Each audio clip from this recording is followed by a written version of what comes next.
Oi pessoal, começamos então mais um podcast Nova FURB, conversando aqui com o nosso grande convidado Renan Lindner. Eu sou a professora Carolina Krebs, com meu colega Christian Krambeck, professor Christian Krambeck.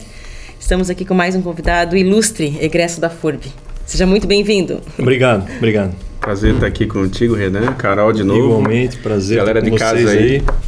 E para mais um podcast onde o principal objetivo é a gente falar de inovação, de sustentabilidade.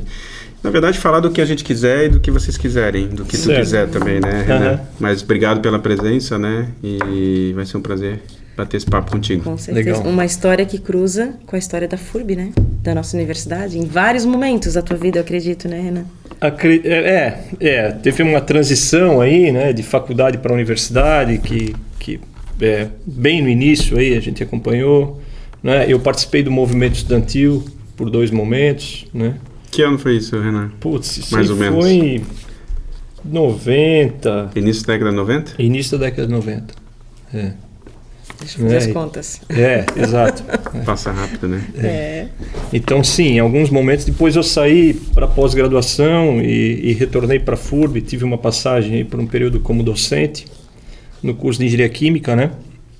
Mas foi bastante curta. Depois saí, montei um escritório de engenharia e, enfim, lá se vão mais de 20 anos. Né? Mas a relação com a universidade ela sempre continuou, né? Eu tenho hoje, inclusive, alguns trabalhos aí junto com o pessoal do Departamento de Engenharia Química na área de pesquisa, né? Uma pesquisa aplicada, algumas demandas que são próprias do mercado, né? Que a gente atua. E aí tem, volta e meia tem uma aproximação aí com a academia e, enfim, tem uma relação com o departamento desses últimos 20 anos que é bastante recorrente, assim, né? E hoje tu atuas em que área? Eu continuo atuando na área que eu iniciei lá na época da pós-graduação, né? Eu tenho um escritório de engenharia que é dedicado a projetos de sistemas de proteção ambiental, né? Então, invariavelmente, na conversão de matéria-prima em produto, a indústria gera algum tipo de resíduo, né? E esse resíduo, para ser destinado de uma forma adequada, ele demanda algum tipo de conversão, algum tratamento. Então, o que a gente faz é justamente desenvolver projetos para condicionar esses resíduos para que eles possam ser dispostos de forma adequada. Né? Não fica restrito nisso, também tem outros instrumentos de proteção ambiental que a indústria precisa que a gente também projeta, mas o que mais se faz é trabalhar com tratamento de resíduos industriais, né? Isso é o principal tema. E essa tua escolha na profissão tem alguma coisa a ver durante algum momento na graduação que tu descobrisse que seria nessa área que tu gostaria de atuar? Mais ou menos. Eu entendia isso, embora não era comum na época. Os estudantes de engenharia química, os egressos de engenharia química irem para essa área ambiental. Existiam poucos cursos dedicados à engenharia sanitária, à engenharia ambiental, né? O pessoal de civil tinha um certo protagonismo nisso. E o tratamento de esgoto urbano, né, de efluente sanitário urbano era bem incipiente, ainda hoje mas não era comum. O que eu entendia é que isso podia ser uma oportunidade, porque é muito difícil a escolha de uma profissão, né? Você está em um determinado momento escolhendo alguma coisa que você vai desenvolver, mas que pressupõe que vai durar aí 20, 30 anos para frente, né? Então, em algum momento dessa história, você imagina que isso vai tomar forma, né? Não é uma opção para resolver um problema imediato, né? É uma opção para resolver um problema que vai surgir daqui a 10, 15, 20 anos. Mas eu tinha a percepção de que esse mercado na área ambiental ia assumir uma relevância, que o debate ambiental ia assumir uma relevância, né? A gente estava um pouquinho antes conversando aqui sobre o sistema, né? O sistema fechado. Então, como é que a gente enxerga isso do ponto de vista termodinâmico? Agora falando em engenharia química, né? O planeta é um sistema fechado. Então, ele não troca massa com o meio externo, né? Ele é fechado, mas não é isolado. Quer dizer, energia entra. Tem um sol aí que nos energiza, digamos assim, que evapora uma quantidade de água, que movimenta uma massa de ar e que permite hidrelétricas funcionarem, árvores crescerem. Então tem toda uma forma aí de biomassa, de recursos hídricos, tudo isso é impulsionado por energia solar. Ok. Mas nós não trocamos massa. Né? Sendo fechado, nós temos que resolver essa equação aqui mesmo com, sei lá quantos bilhões de habitantes temos hoje aí, acima de 7, 8? Quase 8, né? 8 bilhões de habitantes. Então nós temos que resolver essa equação com a massa que temos numa superfície muito fina. Né? Também não dá para imaginar que nós vamos cavar lá porque não tem recurso para isso. E também não vamos buscar isso em outro lugar do sistema solar porque também não tem recurso. Então, ok. Como é que se faz isso? Tem que contar isso para o Elon Musk, né? Mas isso é sim, uma aventura. Sim. Não dá para dizer que é pequeno burguesa, porque talvez é grande burguesa. E nem sustentável, né? E nem sustentável, muito menos toda a humanidade, né? Exatamente. Isso é um fetichezinho qualquer ali, mas a questão toda é que resolver essa equação exige necessariamente que a economia mude, né? A economia vem ao longo do século XX, por exemplo, né? Digamos a partir da segunda fase da Revolução Industrial, que foi um incremento de infraestrutura, a economia vem considerando que recursos naturais são infinitos, né? Essa percepção começa a mudar nos anos 70, né? Com relatório Brundtland, Conferência de Estocolmo.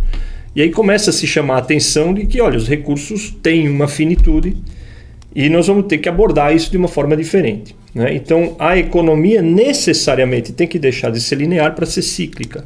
Então, nós temos que refundar uma economia, né? Nós temos que refundar a forma de fazer negócios. Então, beleza, sustentabilidade é uma tentativa de se fazer isso. Né? Sustentabilidade pressupõe inovação. Né? Se nós precisamos de uma nova economia, precisamos de uma nova forma de fazer negócios, nós temos que inovar. Todo o sistema de preços vai ter que ser revisto. Né? É óbvio que nós não estamos considerando nessa equação, na equação ambiental ou sustentável, por exemplo, a companhia aérea levar você para a Europa por R$5.000, queimando 100 toneladas de combustível num avião. Né? Não paga. Então o sistema de preços vai ter que ser revisto. Beleza. Então, sustentabilidade exige inovação. Inovação exige criatividade, né? Criatividade exige imaginação e imaginação exige tempo livre, né? Então, precisamos conversar mais, interagir mais. O tal do ócio criativo, né? É algo assim. Até porque eu tenho uma palavra que eu sei que tu considera muito, Renan, e não botou na equação, né, ainda, que é a sensibilidade das pessoas em relação ao outro, né? Dentro desse mecanismo. Quer dizer, como é que eu vou fazer essa construção toda olhando o processo de distribuição, de acesso de renda, de recursos, né? Porque o preço dentro do sistema atual que a gente vive capitalista, ele tem capacidade de autorregular, de regular uma parte dessa equação, mas não toda a parte. Né? Como é que a gente trabalha dentro dessa lógica com 8 bilhões de habitantes, que não é nenhum problema de gente demais, o pessoal se equivoca, a gente tem gente demais morando, o que a gente tem é um modelo de alto consumo numa parte pequena e de má distribuição no geral, né? Então, como é que tu vê essa palavra, sensibilidade, digamos, em relação a isso, dentro do ESG, dentro desse daqui para frente, né? Nessa linha que tu falou do ecossistema como um todo, né? Essa é uma boa pergunta, né? O fato é que na economia, da forma como ela está consolidada, né? Nesse modelo nós não vamos conseguir avançar. Né? Nós temos que redistribuir esses recursos. Né? Agora, mecanismos para fazer isso, eu acho que o que nos falta, isso é uma opinião pessoal, tá? Isso transcende a minha atuação, né? Eu sou engenheiro, quer dizer, mas o que nos falta é um exercício maior de governança, né? A sustentabilidade é algo que transcende fronteira, né? Nós não conseguimos pensar isso simplesmente local. Isolado, né? Você ou pensa global e age local, isso até é um clichê relativamente antigo, né? de todo o debate ambiental, ou não vai funcionar. Então, o mundo carece de uma governança global para lidar com esse tema. O ESG ou outras tentativas, elas são restritas a instrumentos de gestão em algumas corporações. Isso não tem a capilaridade que a gente precisa para refundar o sistema. Muitas vezes acaba virando um marketing, uma camada de marketing, né, do que esse sistema efetivo, né? Sim. Então, o debate todo é muito elitista, né? Então você divulga uma sigla, divulga um instrumento de gestão, né? E isso acaba permeando uma camada que te interessa ali, que está receptiva a um discurso de marketing. Ok, a criação social de sentido, até usei isso minutos atrás num outro debate. A criação social de sentido, ela só se dá por um discurso de marketing. Então você não cria sentido. Sentido aqui, falando de uma linguagem sígnea, né? Você tem significante e significado. Né? Então isso aqui tem um significante e tem um significado. O que significa um café aqui? Significa que um nível de descontração, alta audiência. E alta audiência, café é legal, né? Café tem exatamente. João 11h30, aquela história. Então tem todo um significado. O valor está sempre no significado, não está no significante, salvo alguns exemplos aí de indústria de commodities, mas isso não vem ao caso. Então, nós temos que fazer esse sentido permear, né? E esse sentido, ele permeia através de um discurso de marketing. É o único que consegue criar sentido na sociedade. Então, fazer esse conceito de sustentabilidade permear e criar uma nova forma de economia ou de fazer negócios, né? Isso é um desafio. E tu achas que isso inicia das grandes empresas ou é algo individual? E daí vem a exigência do consumidor para o consumo de produtos que sejam fabricados por empresas que estão preocupadas com esse lado também, né? Tem dois aspectos. Eu lembro de um colega com quem eu trabalhei alguns anos em São Paulo, era um professor lá da GV, e ele tinha uma posição de que, eu vou atuar num CEO, porque mudando o CEO, eu mudo toda uma relação daí para baixo. Né? Foi um trabalho bacana que eu estava conversando contigo antes sobre algumas estratégias que foram desenvolvidas no Walmart. Né? Então, vai lá no CEO, muda e dali para baixo você tem top-down ali uma série de novos conceitos ou de novos paradigmas, né? Ou premissas, vamos colocar, de novas premissas para o mercado. Então, o varejo é uma peça importante nesse jogo. Né? Eu defendia a ideia de que essa construção deveria ser bottom-up. Isso, bottom-up. Mas acredito que as duas abordagens são válidas, né? Com níveis de resultado diferente. Talvez top-down é mais rápido, mas num bottom-up nós teríamos uma construção mais sólida do ponto de vista social. A questão é saber se dá tempo. Ou se há efetivamente interesse, porque é uma guerra difícil de travar, né? Com uma sociedade de consumo é algo difícil de travar. Individualista e consumista, né? E eu acho que tem muita gente que se ilude um pouco com isso, né? Porque eu não vejo problema ter as duas coisas, de cima para baixo e de baixo para cima. Não, também não vejo. O problema é o pessoal se iludir e achar que só de cima para baixo vai resolver. Não. O que é notório no debate ambiental é que, aparentemente, o Estado está sempre atrasado. Eu acho que o Estado está sempre atrasado numa série de coisas, né? Porque o Estado é uma invenção... Não necessariamente em todas, né? Mas eu acho que cada vez mais, porque o Estado é uma invenção moderna, né? Vamos partir do Estado no sentido ali de organização, de Max Weber, por exemplo. 200 anos. Isso. Um Estado burocrata, né? Max Weber. Acho que não dá 200. Sim. Beleza. Esse Estado burocrata que foi inventado ali e teve seu êxito ao longo do século XX, eu acredito que numa sociedade de consumo, né, ou numa pós-modernidade, ele não é suficiente. Vamos tentar entender o seguinte: morreu a Cássia Eller, beleza. Para quem vai a herança? Não sei, porque aquela união não era reconhecida pelo Estado. Né? Então, a questão ambiental o que eu quero ilustrar com isso? Ela caminha muito de forma marginal. É quase um movimento anárquico, quase uma autogestão, né? Que se organiza diferentemente em alguns segmentos. Então você tem ESG em algumas corporações, você tem outros acordos bilaterais entre latifundiários ou entre o pessoal da proteína animal e outros mercados. Então isso tudo corre muito à margem do Estado. Então o Estado está sempre atrasado e a legislação ambiental surge com uma força maior depois que a pressão social, né? Então ele está sempre... E isso dificulta um pouco, né? Nessas ideias de estratégias de governança que nós deveríamos ter do ponto de vista global, isso dificulta um pouco. Então você tem, às vezes, alguns ajustes. Talvez isso tenha alguma relação, nunca pensei nisso. Aliás, nunca pensei muito em nada do que está aqui, né? A gente está... Bom, então é inédito, pessoal, viu? Tá furo aqui do Inova Fúria. Né? Porque aquela história, né? Eu já aboli o PowerPoint há muito tempo, porque esse negócio de engessar um eixo temático não nos permitir não dá mais tempo, criar uma outra linha. Isso é chato pra cacete. Então eu acho que a gente tem mais aqui. Deixa eu polemizar um pouco agora dentro dessa coisa do encaixotar e de ser chato, né? Quando a gente fala de anarquismo, socialismo, comunismo, capitalismo, tu acha que isso te assusta ou tu prefere fazer esse debate enquanto cientista, enquanto história, enquanto possibilidades ambientais e ecossistêmicas? Bom, não me assusta, não me assusta. Eu acho que são modelos, né? E são modelos para a gente conduzir a nossa história, né? Daí por diante a gente faz uma escolha.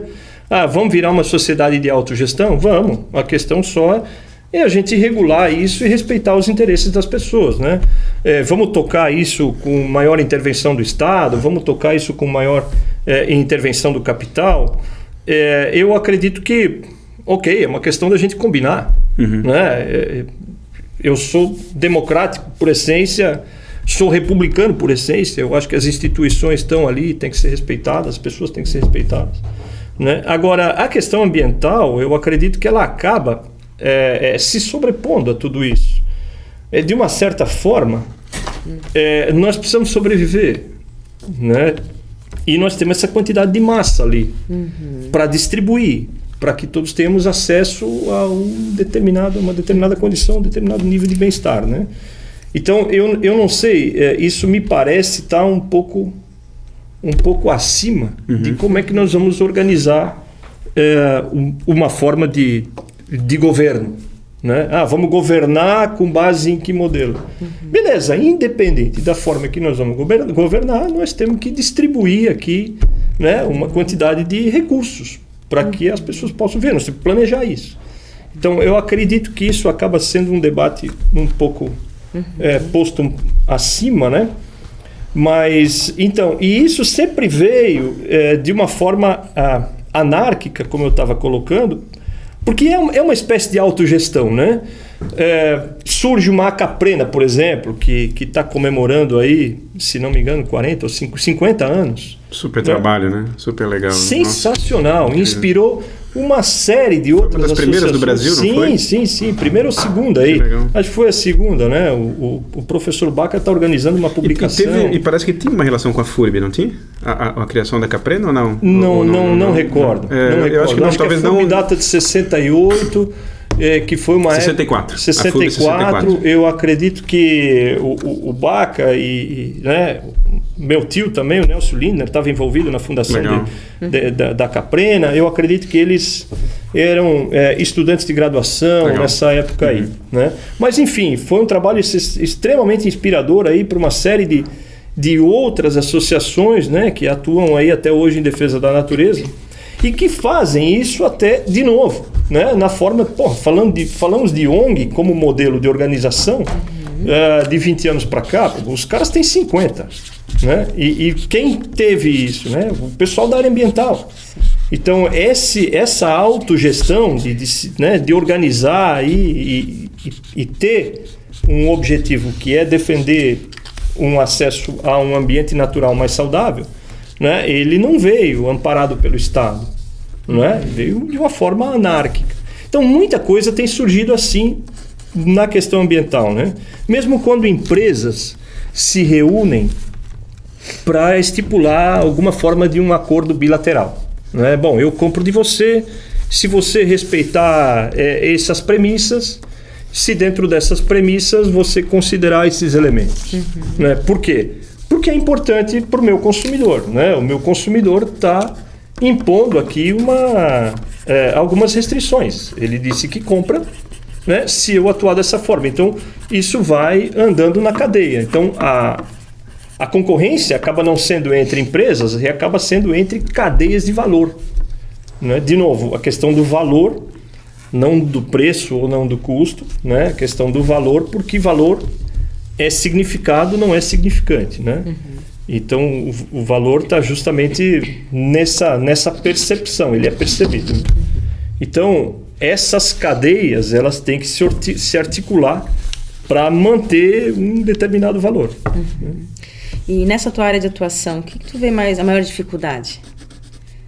Pensando em sustentabilidade, em buscar um destino, né, para os resíduos, como é que é essa interação do trabalho de vocês com as indústrias? Tu consegues aplicar os projetos com facilidade? Como é que funciona na realidade isso? Porque no papel, né? Não é muito fácil, porque a indústria também luta com uma realidade de custos, né? Então, beleza, ela vai absorver um determinado custo e isso, né, depõe contra a sustentabilidade econômica do negócio. Se você pensar lá no triple bottom line, ele vai te apontar, não, mas espera aí, né? Desse jeito eu vou quebrar antes da parte ambiental, eu quebro a econômica. Como é que você equilibra essas relações, né? Então, o nível de exigência para a indústria, ele vem sendo incrementado, ele vem ampliando aí nos últimos 30 anos, né? Se você pegar a agroindústria, por exemplo, eles têm um histórico bem interessante nisso. Eles usavam lá um tipo de sistema para tratar as suas emissões, né? Que tinha um custo operacional bastante baixo. Nos anos 80, passagem 80 a 90, algumas imposições foram feitas que ampliou um pouco o custo.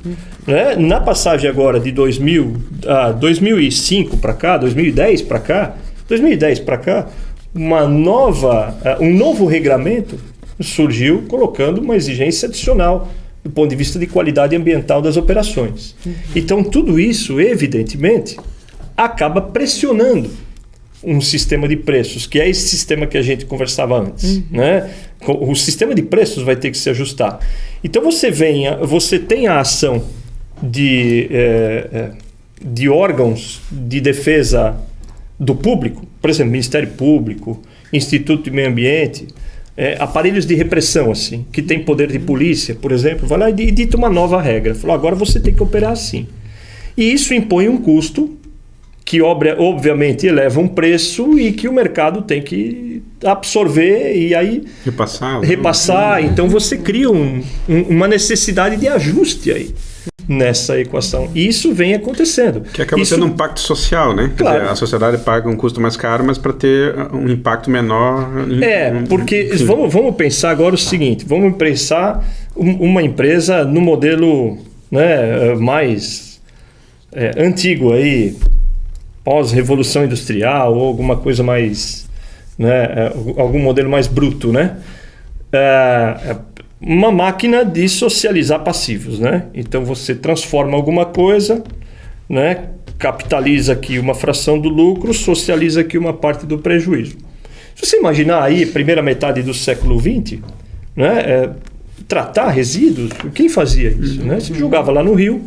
Tem N exemplos, né? Aqui em Blumenau teve exemplos disso no setor têxtil, no Rio do Peixe, na parte do pessoal dos frigoríficos e tudo mais, né? Então, se joga no rio. Isso era uma prática comum, né? Aceita, ok? E o ecossistema desempenhava esse serviço de depurar esses resíduos. Então, o ecossistema atendia plenamente. O problema vai vindo mais gente, mais indústria e o ecossistema não dá mais conta. Ou seja, você tem que internalizar agora alguma forma de depurar aquilo ali. Pô, mas isso custa. Claro, o ecossistema não cobrava, ou não era cobrado, não era taxado. Não cobrava de forma formal, né? Isso, cobrava de forma informal, né? Sacaneava o cara que pescava lá na frente, enfim. Então, o que é necessário, né? Aí o poder público acaba entrando como um mediador desse debate, né? E as pressões surgem, porque você degrada um ambiente aqui e você implica numa perda de atividade econômica de um outro cara que vive de um extrativismo. Em outro espaço, outro tempo, né? A tempo à frente também. Isso. Então, internalizar esses custos pressupõe uma necessidade de ajuste de preço que não necessariamente o mercado está apto a aceitar. Então, evidentemente, muitos produtos são substituídos, né? Seja de forma mais ou menos técnica, sei lá, podemos citar aqui amianto, podemos citar aqui uma série de coisas que, via debate ambiental, acabam sendo substituídos por outros materiais ou outras soluções. Por quê? Porque um custo ambiental, seja ele tecnicamente comprovado ou simplesmente fruto de uma propaganda, né? Esse custo ambiental acaba não compensando a atividade, mas isso é normal, né? O ciclo de atividades econômicas, isso é absolutamente normal. Então, é difícil, né? Você levar uma solução para uma empresa é sempre um debate mais tenso. Como é que nós vamos acomodar isso? Mas eu enxergo isso como algo legítimo, tá? Eu acho que a empresa tem lá uma função que é criar e gerar e distribuir valor, né? O emprego industrial ainda é um emprego de excelente qualidade frente ao setor primário ou frente ao setor de serviços, né? Saiu recentemente uma pesquisa aí de ascensão social, né? Como é que quem nasce nos 20% mais pobres da população, quem nasce nessa camada consegue alcançar a camada dos 20% mais ricos, né? E quando você regionaliza isso, você tem um norte com 2,5% de probabilidade de alguém daqui pular para cá, né? Quanto por cento? 2,5%. Que é nada, quase. Que é nada. Em Santa Catarina é 40%. Caraca. Então, o que faz isso, né? Uma indústria forte faz isso, né? Isso não tem dúvida. A indústria tem... A revolução industrial, para mim, eu sou fã de indústria, né? A revolução industrial, para mim, talvez é o evento realmente de maior magnitude na história da humanidade. Para mim, isso é disparado, porque, enfim, possibilitou tudo isso aqui que a gente tem hoje, né? E dentre os diversos produtos e serviços que causam impacto ambiental, a gente tem as embalagens, né? Que inclusive já tivesse experiência também em buscar soluções, né, para reduzir aí essa massa que, pelo menos uma parte, né, prestando essa consultoria para uma empresa. E aí a gente tem os termos de reciclar a embalagem, retornar e degradar, né? E aí também vem o custo por trás, tá? Mas reciclar, qual é o custo que está atrás disso, né? O impacto que está também atrás para reciclar um produto, né? Sim. E as pesquisas que envolvem também essa parte de desenvolver produtos, materiais biodegradáveis, né? Que daí a gente utiliza esses resíduos agroindustriais, né?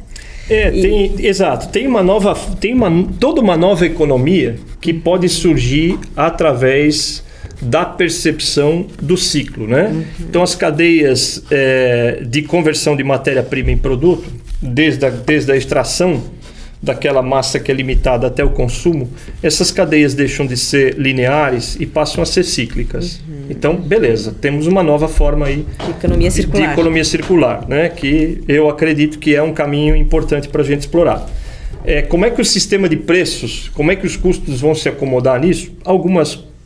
Isso ainda não sei, e eu acho que é prematuro, mas nós temos que ir ensaiando. Novamente, é uma construção e um construto, né? É um modelo que a gente tem que assimilar de uma outra forma. Agora, ao longo desse percurso, muitas percepções mudam. Até pouco tempo atrás, a gente observava o plástico como um vilão. Por quê? Porque leva 400 anos para degradar, porque acumula no oceano, porque acumular no oceano é um problema de gestão de resíduos da área pública. Isso nós vamos discutir lá na Associação Brasileira de Limpeza Pública, na BRELP, ou em algum outro lugar, a BLP. Por que chega no mar? Porque ninguém recolheu isso de forma adequada, né? Ok, isso é outra discussão, mas o plástico ele acaba deixando de ser um vilão e passando a ser um player importante justamente porque eu posso reciclar ele N vezes. Enquanto se eu tenho um papel, eu coloco lá no aterro, ele degrada, gera um percolado, emite um CO2, que é um grande problema atualmente, né, que está aí na evidência das equações. Então, a reciclabilidade fez com que um material deixasse de ser totalmente vilão e passasse a ser um cara interessante. Aí, protagonista. Um protagonista, não tanto, né, mas num espaço de tempo muito curto. Aí a gente percebe como as percepções, né? Percebe as percepções? É esquisito, mas a gente começa a ver como é que essas percepções mudam num tempo bem curto. Isso revela que a gente está numa etapa de muito aprendizado, né? Nós não temos... Nós estamos bem no meio aí. Tem muita coisa. Sempre comento que eu me considero um privilegiado por ter nascido nessa era, porque primeiro porque foi a melhor qualidade de vida do ser humano de todos os tempos, né? Melhor infância. Eu só fico imaginando como é que era um tratamento dentário no século XVIII, né? Não é para mim, né? Então, ter nascido nessa época foi muito bom. E ter justamente vivenciando essas transições, né? Não tanto do moderno para o pós-moderno, porque essa questão um pouco da teorização da sociedade de consumo que vem com Jean Baudrillard e tal, vem de 1980 para cá, a gente consegue pegar. Então pegamos uma parte interessante, que é a sociedade deixando de ser uma sociedade de produção para passar a ser uma sociedade de consumo, né? Deixando de ser uma sociedade disciplinar para virar uma sociedade de controle, que era o que o Michel Foucault falava nos anos 80. Né? Tudo isso a gente pegou. Então nós estamos vivendo um período bastante rico da nossa história, bastante tumultuado ao mesmo tempo, mas é normal isso, porque tem uma série de incertezas, né? E a zona de conforto não tem, é zero. É um teste zero. de resistência. É um teste de resistência, só para fortes. Sim, né? sobreviventes. Mas muito rico. Posso botar uma pimentinha aí só? Com certeza. Não é tão forte, mas dentro dessa coisa de era de transição e para onde a gente vai, como é que tu vê o papel da FURB, né? Não só da FURB, mas da universidade nesse daqui para frente, né? A gente teve um papel até aqui, mas qual é a universidade relevante daqui para frente? Nesse contexto. Nesse contexto que tu está falando. Eu acho que tem que mudar. Né? Tem que mudar quase isso tudo. Nos interessa, tá? Esse era para ser o nosso tema. Estamos aqui na universidade. Estamos para ouvir. Então até agora foi só um... Queremos mudar, tá? É importante, galera. A gente quer mudar. Né? Mas então vamos lá. Vamos pensar a universidade, né? Vamos pensar a universidade de baixa idade média em diante. Né? Nós tínhamos basicamente, teologia, direito e medicina. Né? Até que lá alguns... iluministas, vamos lá, né? Isso aí permite um controle muito intenso do Estado, nós temos que dar certa autonomia ao conhecimento e temos que criar um acesso de mais disciplinas. Essa autonomia do conhecimento na universidade, de repente, surge aí com uma ideia de um modelo de universidade que é próprio do idealismo alemão, né? Então, Kant em diante, a gente refunda, traz outras possibilidades de conhecimento, a autonomia do conhecimento, né? Agora o cara que faz ciência pode pensar como ele quer, antes não podia. Não como a igreja quer, né? Isso. O Estado, enfim. O pintor pode pintar o que ele quer, e não o que o financiador dele manda ele pintar. Então essas autonomias todas, que são próprias da modernidade, que caracterizam a modernidade, elas entram na universidade, então, na metade do 19. Beleza. Nesse meio tempo, falamos bem da Revolução Industrial, né? Nesse meio tempo, ela também sofre uma influência da Revolução Industrial, e claro que isso impacta até hoje, né? Na departamentalização do conhecimento. Bom, as caixinhas, né? Exato. Aí nós temos lá, eu vivenciei isso no curso de engenharia, evidentemente. Acho que todos vivenciamos, né? Mas no curso de engenharia isso é bem evidente. Nós temos lá uma caixinha que é do cálculo, temos uma da física, temos uma da química, temos uma lá da engenharia química, e vamos tendo aí alguns blocos de conhecimentos que não conversam entre si, né? E essa fragmentação do conhecimento, ela impede uma visão mais sistêmica, né? Então eu acho que esse é o primeiro ponto que tem que mudar, porque a departamentalização do conhecimento, ela impede avanços importantes na questão que não está restrito à sustentabilidade, mas vamos colocar a inovação como um todo, né? Botamos lá, sustentabilidade precisa de inovação, né? Bom, então vamos colocar inovação, né? Inovação, o espaço de inovação, ele não está nas disciplinas, né? O cara da matemática, ele já explorou muitas das possibilidades que ele tem ali, né? O cara de letras já explorou muitas possibilidades que ele tem ali. Bom, e se eu juntar letras com matemática? Bom, eu posso criar uma ferramenta de análise de discurso, de análise de conteúdo, posso criar uma estatística, posso contar verbos, posso fazer uma série de coisas. Engraçado que muitos professores aqui vão dizer que isso é uma heresia, né, inclusive. Conectar as informações. Claro. Não, tudo bem. Que é um absurdo, né? Não, mas não é se a gente olhar para a história e perceber o seguinte: no idealismo alemão, o que importa, né? Vamos falar a verdade. Então, só a verdade interessa. Então, é um ideal que os professores mantêm, né? Alguns centros de pesquisa, por exemplo, não vão conversar com a indústria porque eticamente consideram que há um conflito aí. Né? É uma ética da verdade, digamos, um canto ali, e outro é uma ética de os fins justificam os meios, e tem um cara de uma estátua do Maquiavel aqui, né? E, obviamente, o diálogo ali é espinhoso, para dizer o mínimo, né? Mas tudo bem. Então, voltando ao que precisa mudar, eu acho que nós temos que permitir um maior trânsito, né, entre as áreas de conhecimento, porque os espaços de inovação estão necessariamente entre essas disciplinas, né? Como fazer isso do ponto de vista pedagógico, eu também não sei, mas imagina assim, algumas cadeiras de problem learning, sabe? Mas isso a gente está trabalhando, né? Tem que forçar essa conexão interdisciplinar, ou seja, cada área seria um ponto de informação, conecta, gera conhecimento. Bota um flip chart ali, traz um problema real, né? Um problema real, por exemplo, na área industrial, ele é sempre interdisciplinar. Eu não estou colocando aqui multidisciplinar como uma camada em cima da outra. Não é um patchwork. É realmente uma área entrando no domínio da outra e mudando. Nós vamos criar aí, né, um outro ser que ainda não sabemos como é que ele é, o formato, mas você coloca um tema, um problema, e amplia uma discussão. Quase sempre trabalhar só com uma área, falta aquelas informações das outras. E aí traz uma equipe estendida. Né? Não vamos fazer isso numa sala de engenharia só com engenheiros, mas traz um cara aí de economia, que é um cara importante. Né? Afinal, todas as revoluções sociais nos últimos 500 anos têm base econômica. Né? A síntese é uma ciência social. Então, você traz esses outros caras para dizer, olha, isso aí não adianta, não para em pé. Isso ali não vende. O cara do marketing vem junto e diz, cara, isso aí é muito difícil. Essa cor certa aí, a cor não é essa.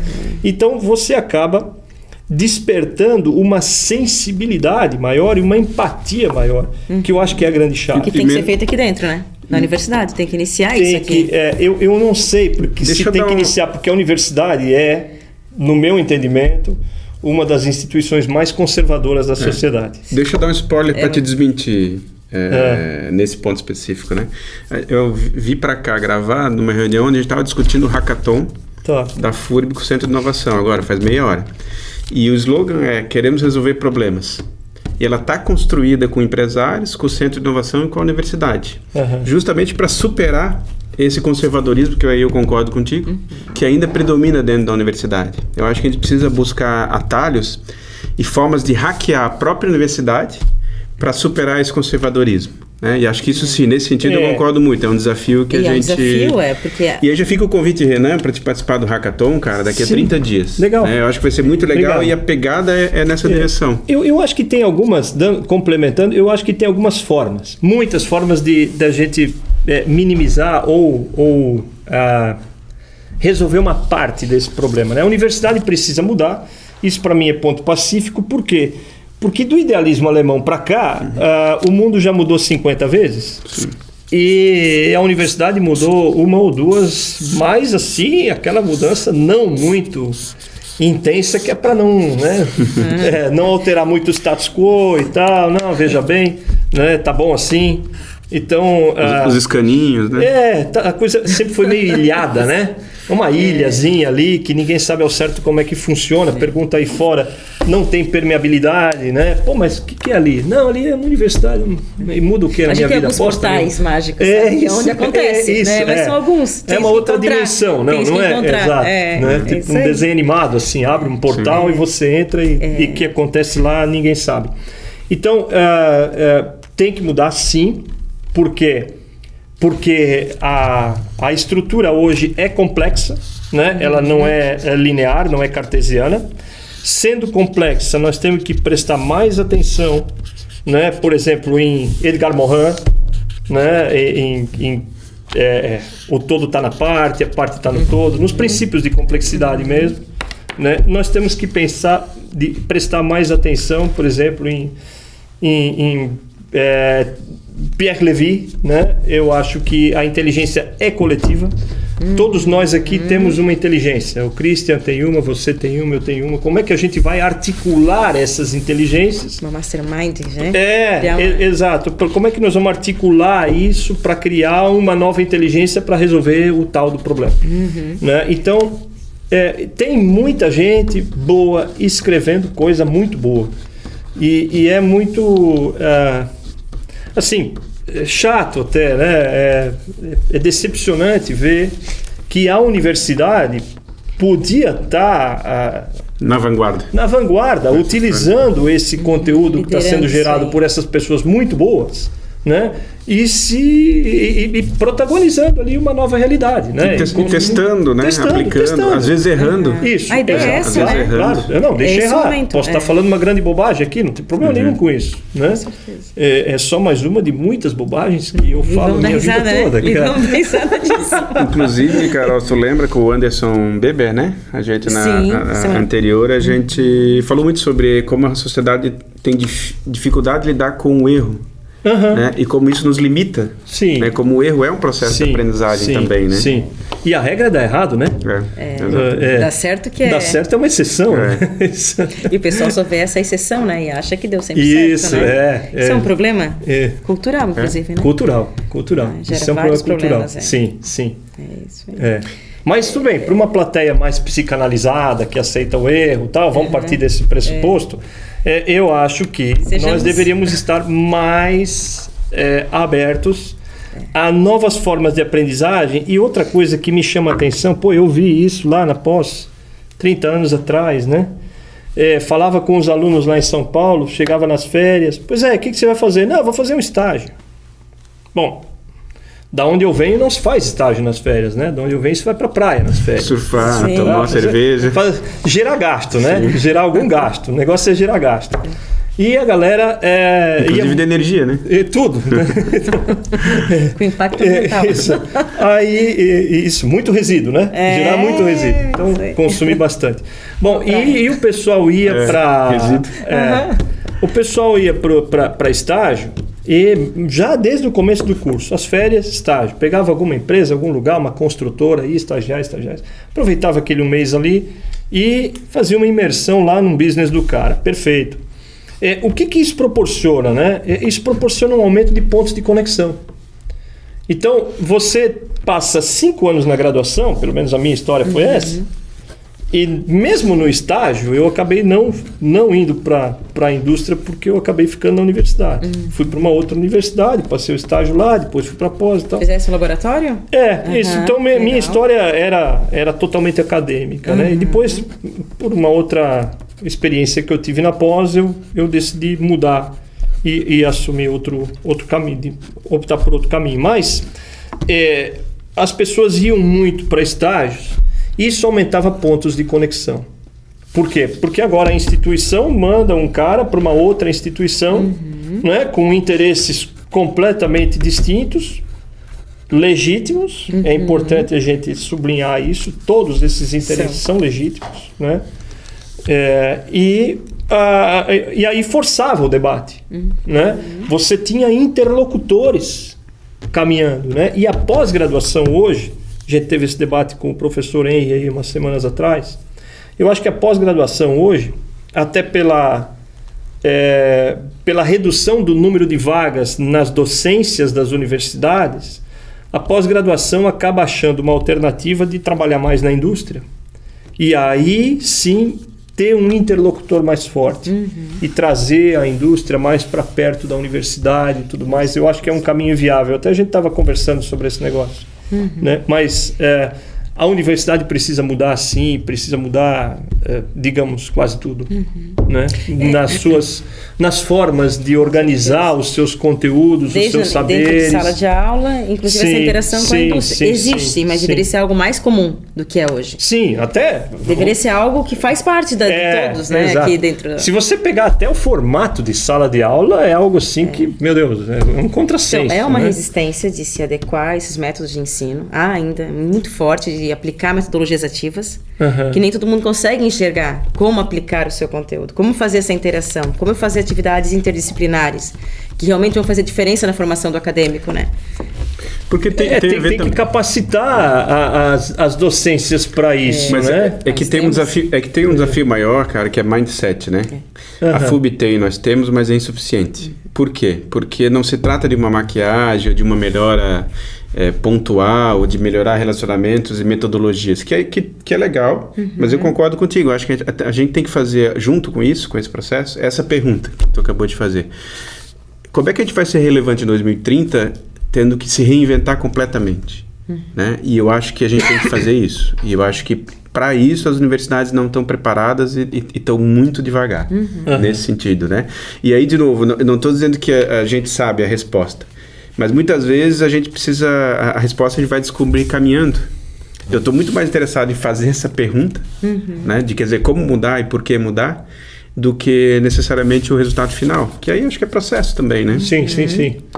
Mas algumas metodologias de ensino, a partir do momento que elas são instaladas ou implementadas, eu acredito que elas conseguem potencializar... Que são essas que a Carol estava comentando, Isso, exatamente. Né?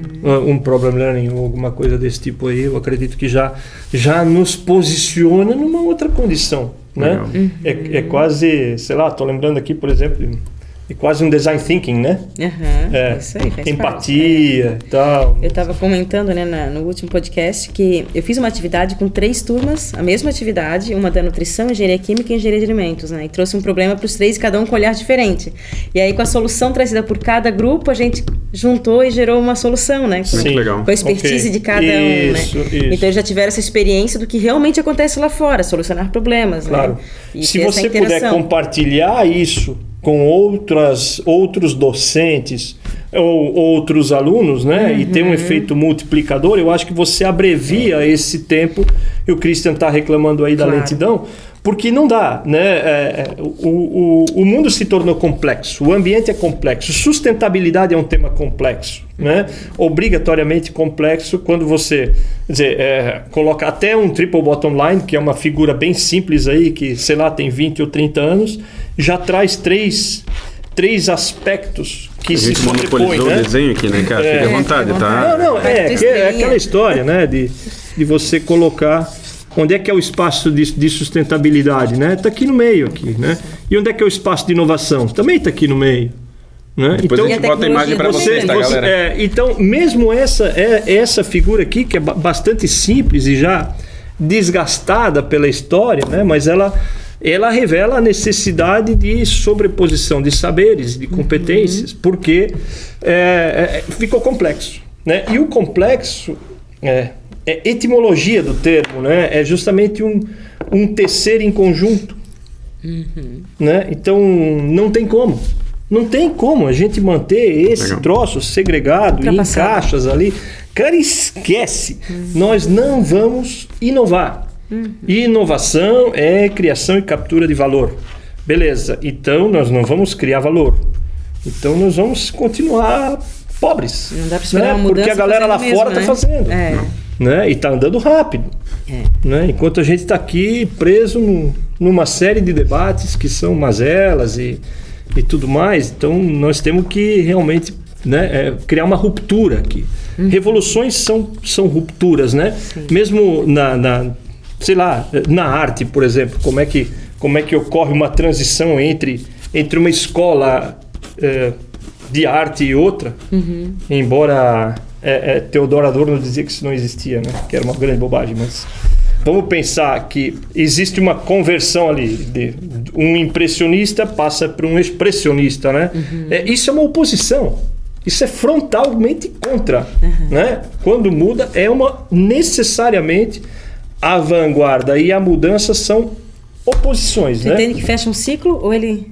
Não necessariamente fecha um ciclo, talvez tudo isso é um projeto inacabado, né? Não acho que precisa fechar ciclo Se ou não complementa. fechar. É uma evolução. Isso é irrelevante. O fato é que alguém se posicionou contra e mais alguém curtiram a ideia e agora aqui, num ponto da história, a gente caminha para lá. Isso acontece na política, na arte, na música, acontece num monte de lugar aí, né? Então, essas rupturas, elas precisam ser feitas, podem ser mais ou menos traumáticas, mas talvez na universidade vocês, aqui como protagonistas, né, vão ter que pisar mais firme aí, né?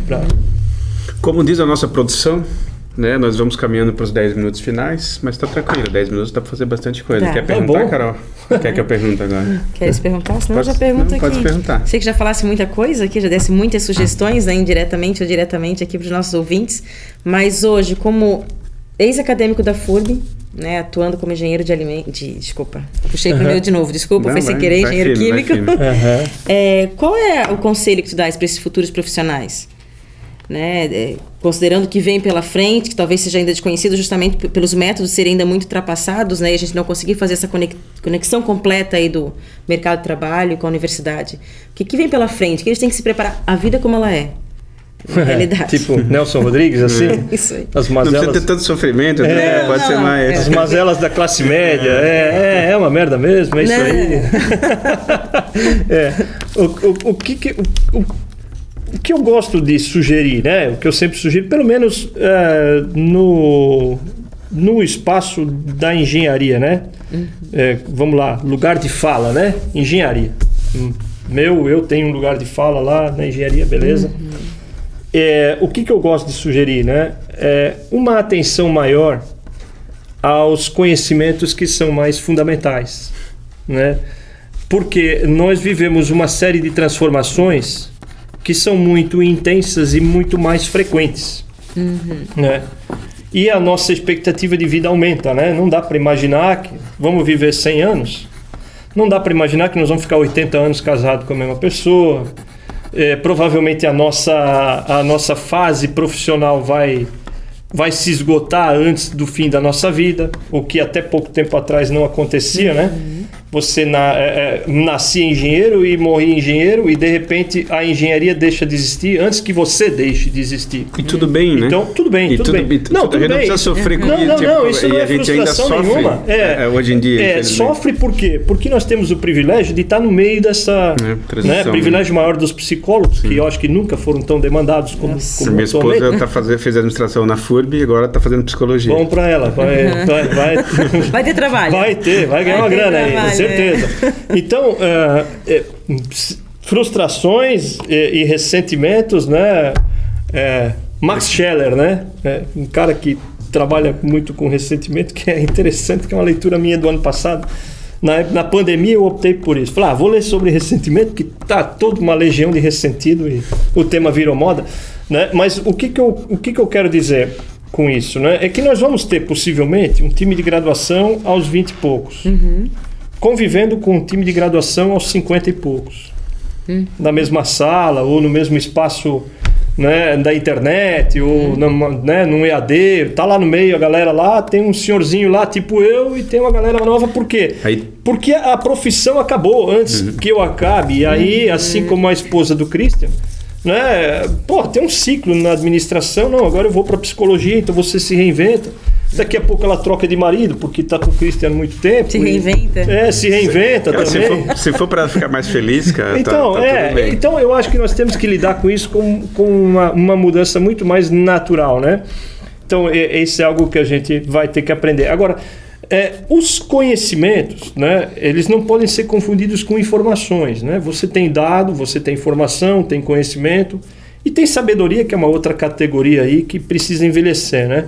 Que é como viver bem. Isso é outra história, mas conhecimento é algo mais fundamental, é algo que você pode usar para modelar realidades históricas, né? E é aí que eu acho que você tem que colocar mais peso, porque existem conhecimentos que não mudam com tanta frequência ou com um espaço de tempo tão curto e que você pode usar para derivar informações e dados. Então, se você foca muito em artigo de revista ou coisas que são muito efêmeras, né, e isso se vai num intervalo de tempo cada vez menor, né, enquanto que aquela base sólida lá, ela permanece, né? A gente estava falando aqui do sistema fechado. Se você entender talvez meia dúzia de